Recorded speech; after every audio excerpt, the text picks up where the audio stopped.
Trade talks are intensifying around the Minnesota Wild as multiple outlets indicate that the Wild are the likely landing spot for Vancouver Canucks forward Brock Boeser. And with the future in the Wild's top six, including Kirill Kaprizov's future at the moment uncertain, adding a guy like Brock Boeser, even with Kaprizov staying, adds a huge dynamic to the top six, including goal scoring and a lot more. We'll be diving into the exact reports, what they've been saying, and how this impacts the Wild at this deadline and for the future, all coming up on this episode, so you won't want to miss it. But before we get into the episode, hit the free subscribe button down below. You want daily content covering your favorite NHL team? Well, this is the spot to be. So leave a subscribe down below. Hey, it's worth it, I promise. Let's get right into the video, Mark, and I want to start with the report from Dave Pangiotta of the fourth period. Now, the fourth period, they post all of their top trade targets, and Brock Boeser there is number 14 on their list. We'll link this down below. And the number one team that you see there linked is the Minnesota Wild. And they go on to say that the Canucks and Boeser, well, they're not close to an extension. Vancouver wants midterm, Boeser wants long-term, and there's a report out there saying he wants about 8 years, $8 million. And the Minnesota Wild, well, first of all, they're a natural fit because, of course, Boeser is from nearby, but also the Minnesota Wild have been after him for a while. And per Michael Russo, Bill Guerin hoped to make a trade work when Brock Boeser was first placed on the block back in 22-23, but he couldn't do it because of the cap situation. Mark, looking at Boeser's stats this season, I mean, look, they're not insanely impressive compared to what he's done before, but still 18 goals, 35 points in 50 games is nothing to scoff at. What do you think about Boeser to the Minnesota Wild, and how would this impact this team today? I mean, the biggest thing is looking at the Wild, I think adding another elite goal scorer. I mean, Brock Boeser just scored 40 goals last season. He's a clutch player in the playoffs. Brock brings everything you need in an elite goal scorer to this Wild team, and I think it really helps fill out the top six, not only this year. If they can extend them on a 7-year deal, this would be the perfect guy to fill it. I know Minnesota fans, they want to win in the playoffs. Looking at Brock this year, or last year, I should say, with the Vancouver Canucks, we've seen him go into the playoffs, firing at a point per game, scoring a hat trick to win them a game against the Nashville Predators in the playoffs. This guy is a playoff performer, someone that can score you 20 plus goals, and like I said, 40 last season. He has it in him. The Canucks are struggling, so I don't really look at his 18 goals, 35 points as a drop-off, and more of a, hey, the team around him is struggling. He's not getting the playmaking that he was getting last year. This will improve, especially if he went next to guys like Rossi, even Kaprizov. These guys will help him out tremendously. I mean, looking at him, Josh, would you put him in that top six immediately and think maybe he can get back to this 40 goal scoring pace? I mean, if you didn't put him in the top six immediately, I think you'd be doing him a huge disservice. Like right now, look, I know Kaprizov is injured, and I suppose I said in the intro the future is uncertain with Kaprizov, but by all accounts, the Wild are going to do everything they can to sign him long term. Like, look, we want him to stay around. Bill Guerin said, "Hey, I want him to stay around." They'll send him all the money in the world, but I think you make a great point. Playing with a playmaker like Kirill Kaprizov and a goal scorer like Kirill Kaprizov is going to do nothing but help Brock Boeser. And one thing that Boeser actually does bring is not only that Minnesota, a Burnsville, Minnesota native, but it's a right-hand shot in the top six. And as of today, now the lineups we're showing you were just as of February 24th. By the way, one day before Boeser's birthday on the 25th. Maybe you're watching this on his 28th birthday. Who knows? But right now, Brock Boeser would bring that right-hand shot to the top six that's severely lacking, honestly, because Zuccarello, Rossi, Boldy, Johansson, Eriksson, and Kaprizov, those are all left-hand shots. There's a few right-hand shots on the team right now, but bringing that right-hand shot goal scoring, I know it seems like just a little thing,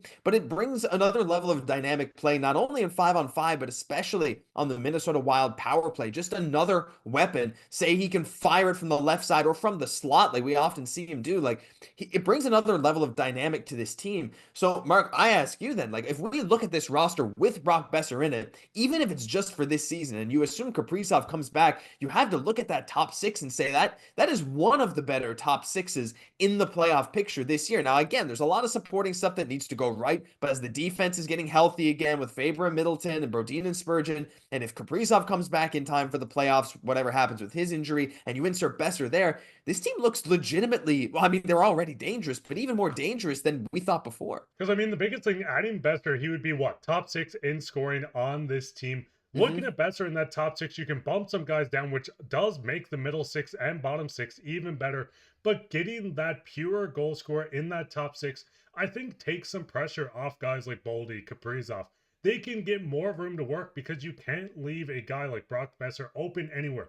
I'm not saying he's going to go out and be Ovi and have his zone where no one's going to leave him, but this guy's going to go out, pot you 30 plus goals each year if you can get him extended.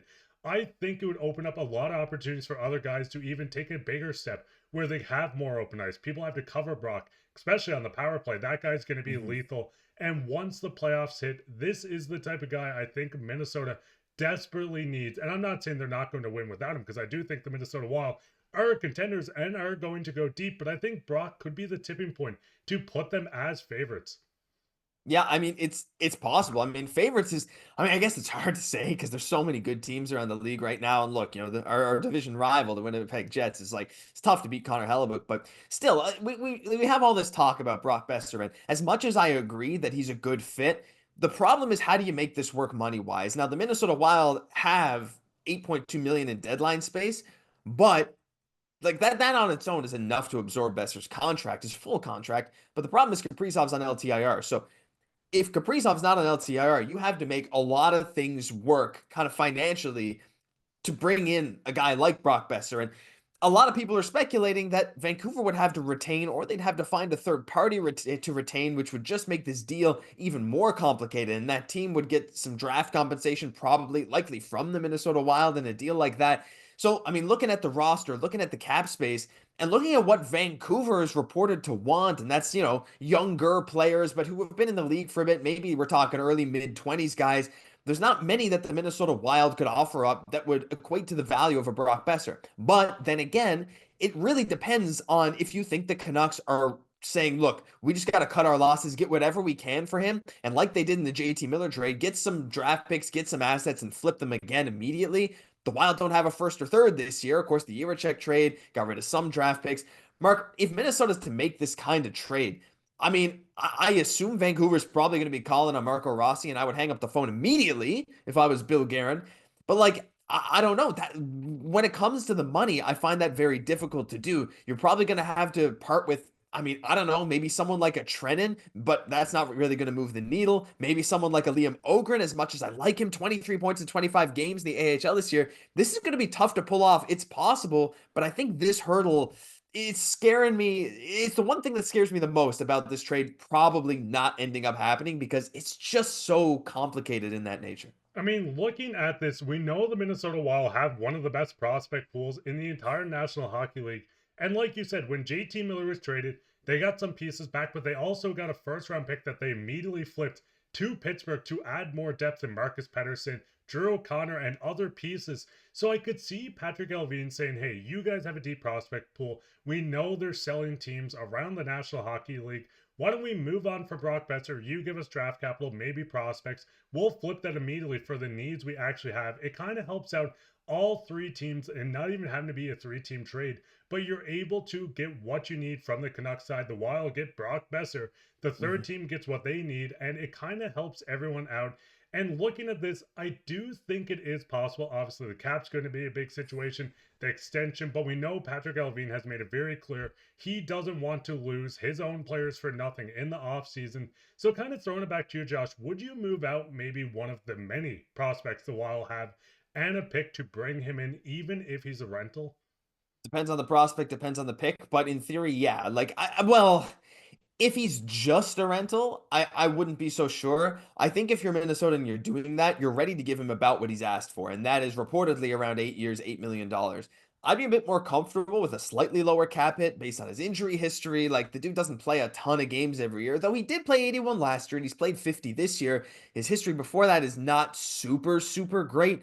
So, there's reasons to not give him the 8x8, right? But also with the cap rising and Minnesota not having that much money tied up longer term, as you can see here, it's like you can probably swallow it right now. And Minnesota only has 16 out of their 23 roster spots filled for next year, 21 million cap space coming up next year. And after next year, you're going to have the Kaprizov extension. So my final question to you, Mark, is if you're Minnesota, are you comfortable giving Boeser 8x8? That's the number that I think is going to stick in this deal, and whether Minnesota probably pursues this or not, if they internally think that, that we can sign him for that 8x8, or do you think that's just too much for a guy like Brock Boeser at this stage? I think the biggest thing is, yes, the term. I think the money is perfect for a guy that can go out and Mhm. score you 40 goals, be a playoff performer. But the term is the biggest thing. Like you said, looking at his stats, this is a guy that has missed some time. He missed the playoffs last year. We've seen him dominate in the first 12 games, going down with an injury versus the Edmonton Oilers. So I do think the term would be a little tricky. But if any team he's going to is going to be a team that he'll give a team friendly discount to, would be Mhm. his hometown team with the Minnesota Wild. So I think there is a possibility if he went to Minnesota, the culture he loves, which I'm sure he would, he grows with the team, he sees what this team can prove. I could see him taking a cheaper contract than any other team around the league. So the term, yes, is a bit tricky. If you can get him maybe on a 4 or 5 year deal at 8, 8.5, I would kind of lean towards doing this, especially if you want to make moves to free up more cap space once Kaprizov comes, the Ryan Suter and Parise is off. So you don't have to worry about that anymore. But looking at that, Josh, would you give him the 8 years? Again, that's my sticking point. Personally, it scares me a bit, but if the cap hits right, the cap hits right. 8 by 8 is, again, like I said, I'd prefer it between 7 and 8, but I don't think Boeser would go for that. So there's a lot of things here, and again, not to mention his defensive game really isn't that great. But hey, Minnesota has great defense behind him. Like you got looking at their core moving forward, like you got guys like Middleton, you got guys like Faber, even Boldy and Spurgeon. So you can make up for what Boeser lacks in certain areas of his game, which is why I think he'd be a great fit. But we want to hear from you guys. Would you give him that contract if he was able to come to our Minnesota Wild? And would you even trade for him, considering he might just be another little rental? Like, we don't even know what's going on with the Rantanen situation. Could this be something else like that? I think he'd be a great fit. It depends on the price, but I think for the right price, Billy G might just be onto something here. But that'll do it for this episode. If you enjoyed, leave a like, comment, and subscribe to the channel down below. It's completely free, and you won't regret it. I promise. I'm Josh Gosse, my co-host, Mark Pye. We'll catch you in the next one.